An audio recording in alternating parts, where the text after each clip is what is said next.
Volela je, kaže, oduvek da piše, ali sticem okolnosti umjesto olovke u ruke uzela makaze. Ipak, zahvaljujući baš njima, nastale su priče iz frizerskog salona, nekad tužne, nekada smešne, ali uvek pune života i naših naravi. Umrla mi svekrva, danas moram da budem lepa. Ja onako se nasmela, rekao se vi to sređujete zato što vam je svekrva umrla.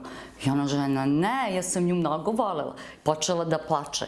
Kaže, ja nju moram danas da ispratim kako dolikuje. Jednog dana mi je ušao jedan mladić da se šiša i sve vreme je ćutao dok sam ga šišala i kad sam završila, on me je onako postavio jedno pitanje, čudno kao, gde bacaš moju kosu? Ja sam onako stala, razmišljam, pa kako, gde u kanti? A ne, moju nećeš da baciš. Moju ćeš da mi spakuješ u kesi da ponese moj mami. Otkud ja znam, možda si ti veštica da mi baješ pa da se nikad ne oženi.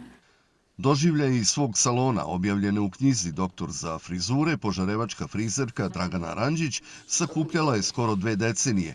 Da olovkom i tastaturom barata dobro kao i frizerskim alatom, dokaz je i druga nagrada za kratku priču koju je dobila na konkursu književnog kluba Ivo Andrić.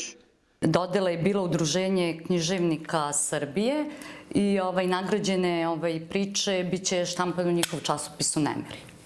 Između šišanja, feniranja i farbanja, Dragana Ranđić posvetila se istraživanju, priprema monografiju o požarevačkim frizerima kroz istoriju.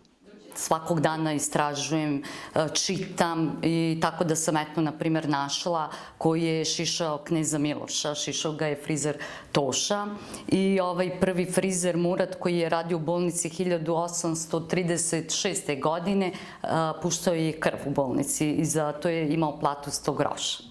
Kao prijateljica išla sam i da je podržim na promociji njenog prvenca, odnosno njene prve knjige i verujem da ovo sada što radi, da će biti pravi bum i nešto sasvim novo.